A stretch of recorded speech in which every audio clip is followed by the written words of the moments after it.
Well, good evening, everyone.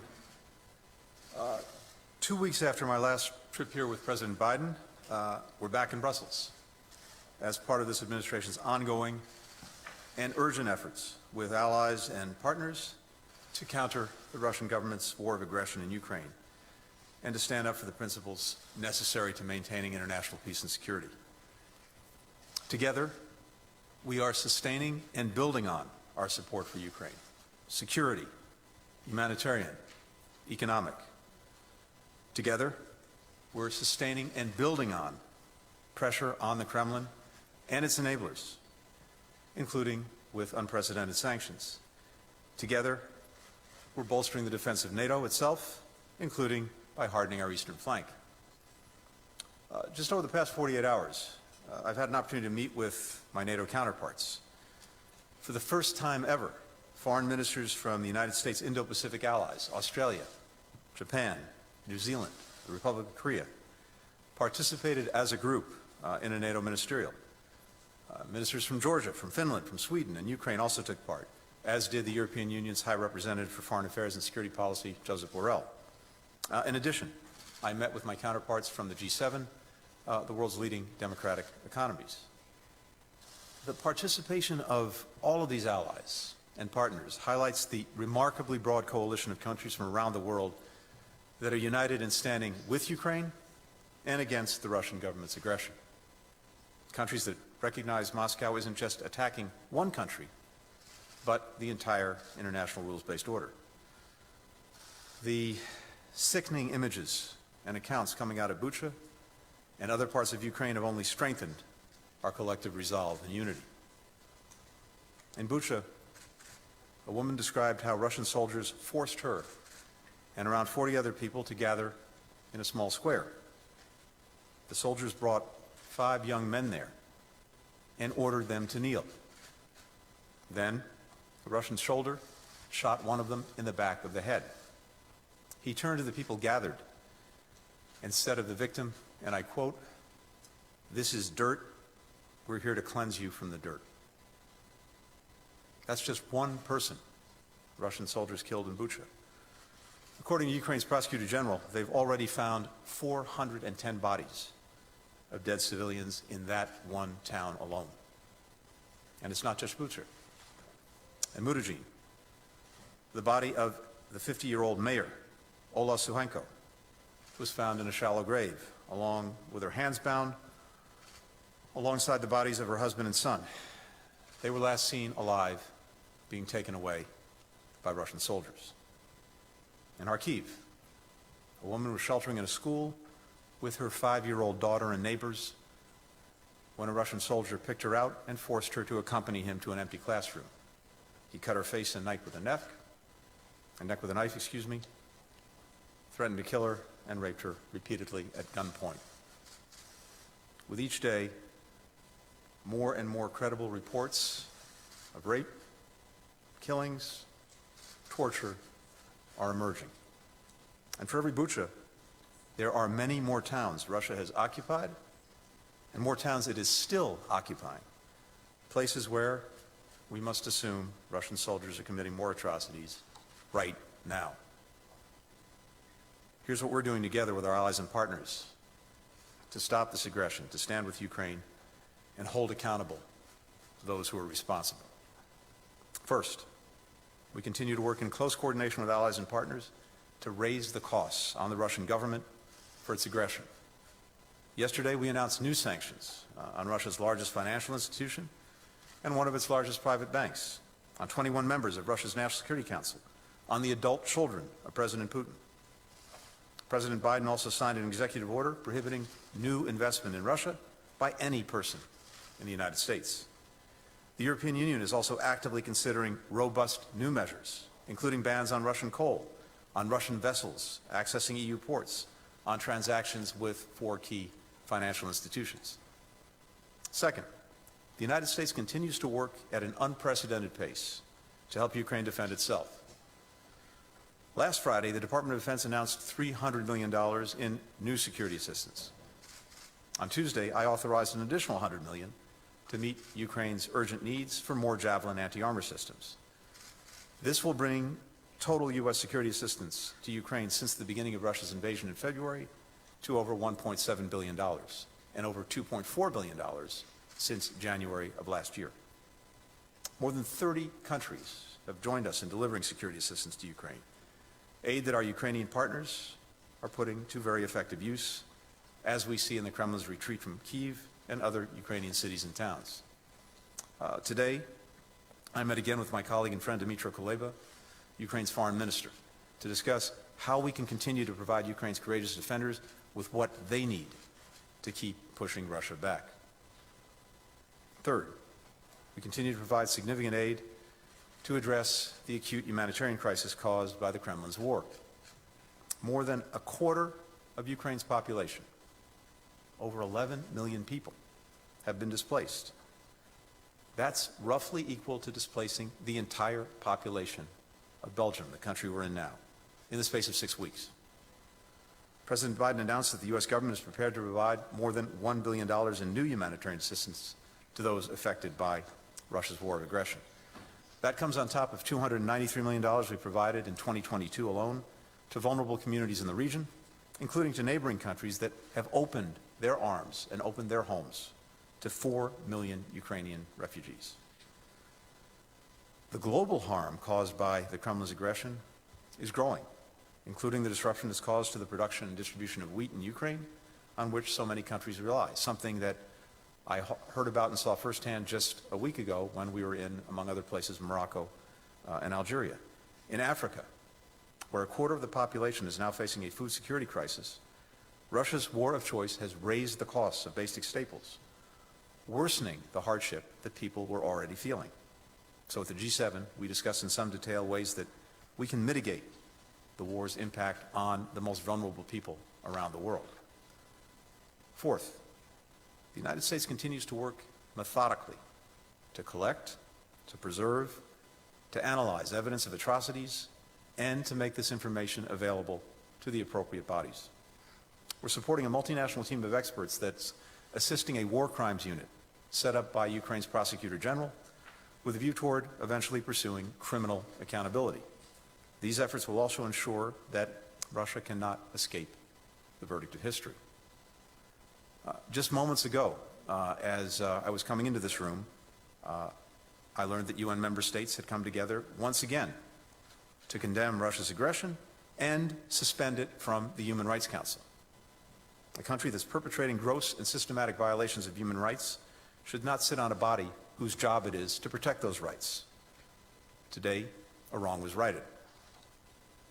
Fifth, we discussed ways we can shore up the collective security of our NATO allies. As the President has said, we will defend every inch of NATO territory. We now have 100,000 U.S. troops in Europe.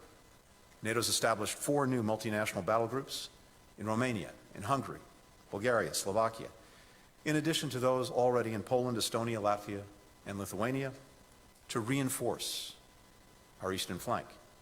Sixth, we discussed the additional support that NATO allies can provide to partners like Bosnia and Herzegovina and Georgia, who are most vulnerable to Russian aggression and threats, from cybersecurity to combating disinformation.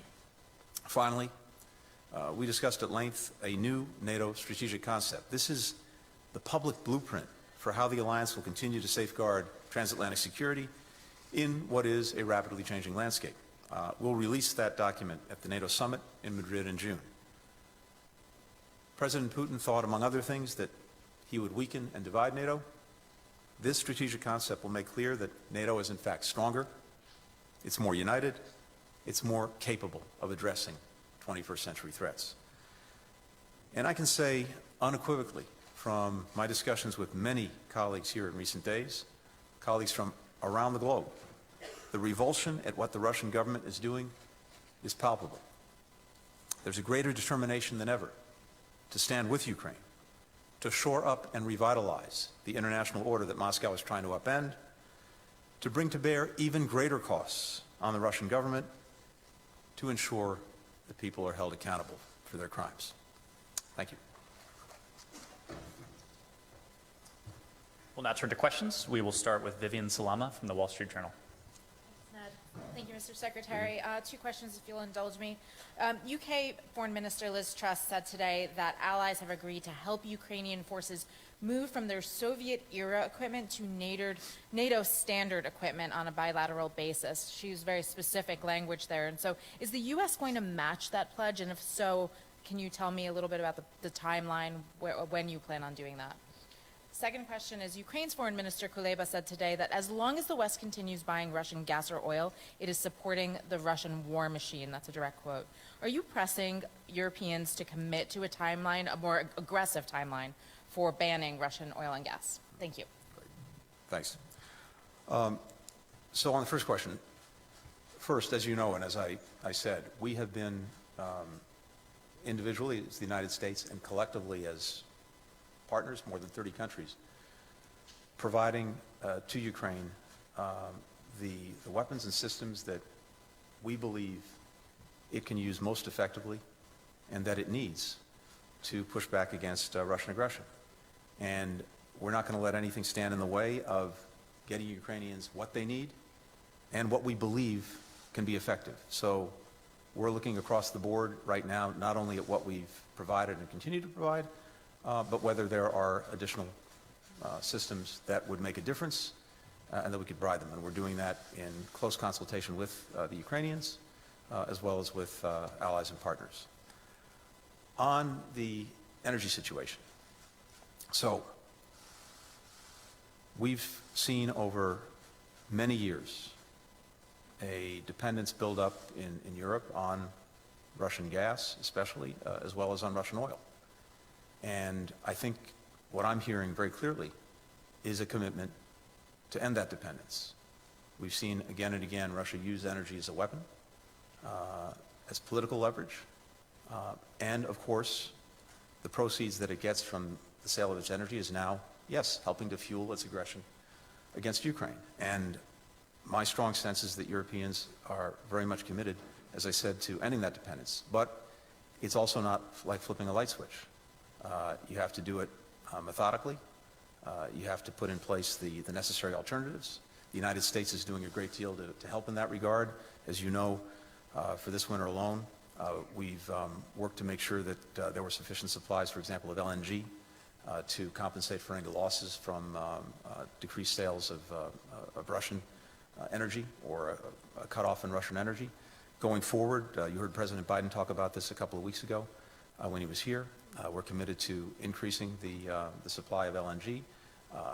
Other countries are taking steps to increase supplies of different kinds of energy.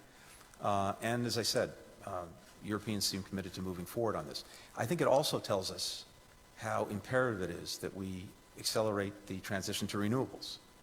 And we can, I think, and Europe can make a virtue out of necessity, not only by moving away from Russian energy, from Russian gas and oil, but moving toward sustainable energy and toward renewables. But it's a process. It takes time. But my strong sense is that Europe is committed to doing that. Thanks. Missy Ryan, Washington Post. Two questions for you. Foreign Minister Kuleba also today said that as Russia prepares for its concentrated offensive in eastern Ukraine, that Kyiv needs new kinds of weapons and more weapons in days, not weeks, or else more people will die. Has the United States committed, or will the United States commit to providing new kinds of weaponry to Ukraine within that time frame? And then the second question for you, do you believe that the apparent Russian atrocities revealed in Bucha and in other parts of Ukraine make it harder to attain a negotiated settlement to the war? Thanks. So, Missy, again, on the weapons, we've been doing this, all along. By the way, the provision of weapons to Ukraine to defend itself against Russian aggression, President Biden moved out on that aggressively many, many months before the aggression took place because of our concern that Russia was planning and preparing for it. We did an initial drawdown. The President instructed back at the end of last summer, another one in December, and then, of course, many since the aggression.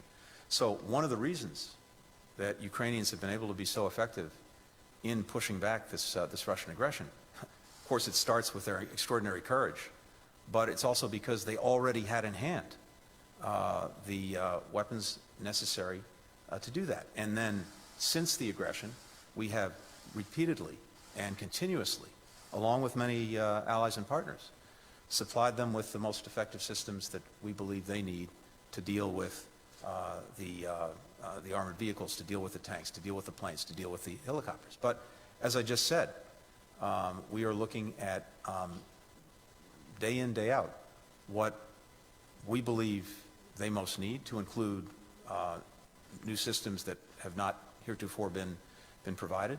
We're listening to them in terms of their assessment of what they need. We're putting that all together, and we're proceeding. And we have a strong sense of urgency. That was something that I think was felt among all allies and partners here today. When it comes to Bucha, the atrocities, the war crimes, accountability in and of itself is absolutely necessary. And we've seen this in past conflicts where atrocities have been committed, where war crimes have been committed, and where we have determined to get the evidence, get the facts, build the case. We've been able to do that, and sometimes it's taken a long time. The conflicts have come to an end, often through diplomacy. Accountability is continued. Sometimes it's actually not come to a conclusion until many years after the conflict's ended, but it has. And one day, one way, there will be accountability.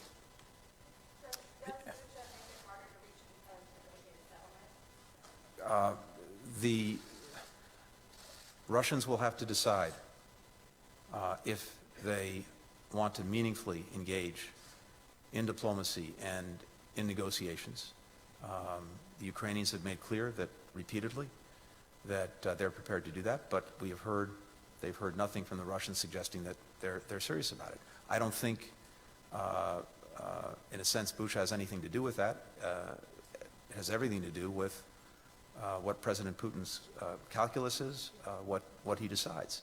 What we can do about it, and what we are doing about it, is making sure that the Ukrainians have everything that they need to defend themselves and also strengthen their hand in any negotiation, that we make sure that we're keeping the pressure on Russia and indeed increasing that pressure through unprecedented sanctions, and as well that we shore up NATO's defenses to take away any notion in Russia's mind of extending the aggression being committed against Ukraine to a NATO country. Nick Schifrin, PBS. Hey, Secretary, thank you. Der Spiegel and others are reporting that German intelligence picked up over open lines Russian soldiers specifically talking about indiscriminately killing civilians. Can you confirm that the West has recordings of Russian soldiers talking about that? But the larger question is, what does it say? The Russian soldiers were apparently discussing this over open communications.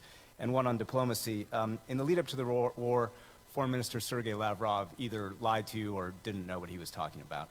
Can you deal with him in the future? And the connected question today is, European capitals are evicting Russian officials. Will the U.S. follow? Thanks. Thanks, Nick. I can't comment on the specific report that you're referring to, but what I can say is this, because we've said it before.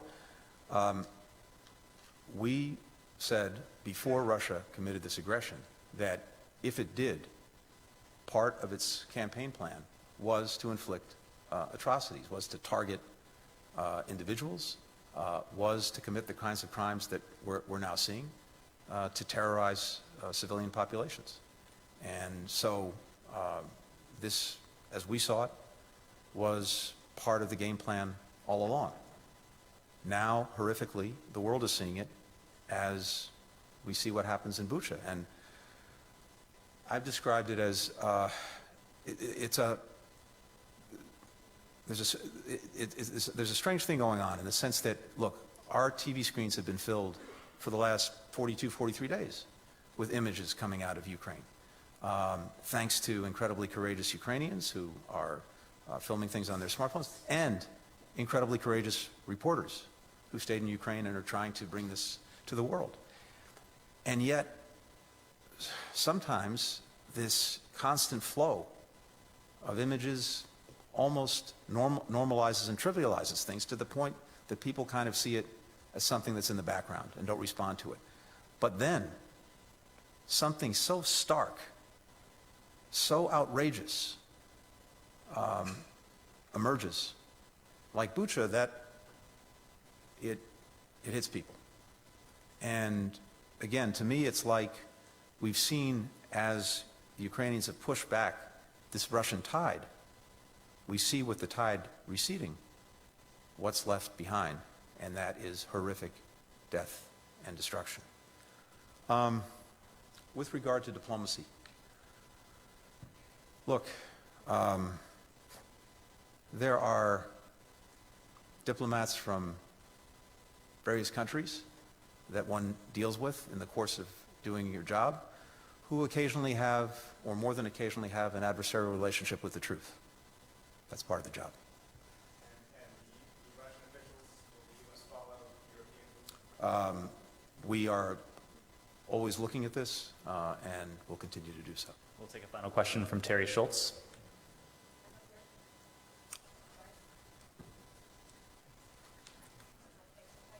Mr. Secretary. Sorry, just to follow up on Missy's question, you yourself called what happened in Bucha outrageous. Everyone knows the Secretary General says that we are preparing for more such atrocities in Mariupol, in Donbass, as a major offensive is coming. How do you sit across the table from Dmytro Kuleba and said, well, we're looking at what else we think you might need, when he surely comes with a list? He tells us he came with a list. He gives us his list. So, and he says he doesn't have the days that you are taking to look at this. How do you explain that to him? I talk to Foreign Minister Kuleba multiple times a week, and we're constantly going over what it is Ukraine needs, what it is we're providing, what it is we're helping other allies and partners provide. And again, you'll have to, ask him, but I think we were just together maybe an hour ago, and I don't want to put words in his mouth, but I think he said very clearly the appreciation that he has and that Ukraine has for the support that we have been consistently providing. So as we're speaking, we continue to provide what Ukraine needs, but it's also a constantly evolving picture. They're coming forward with new systems that they think that would be helpful and effective. We put our own expertise to bear, especially the Pentagon, to help determine what indeed we think could be effective, what Ukrainians would be ready to use as soon as they get it, and what we actually have access to and can get to them in real time. So it is an ongoing process, and again, the fact that the Russians have been pushed out of Kyiv, that they've been pushed back to eastern Ukraine, is the product of two things.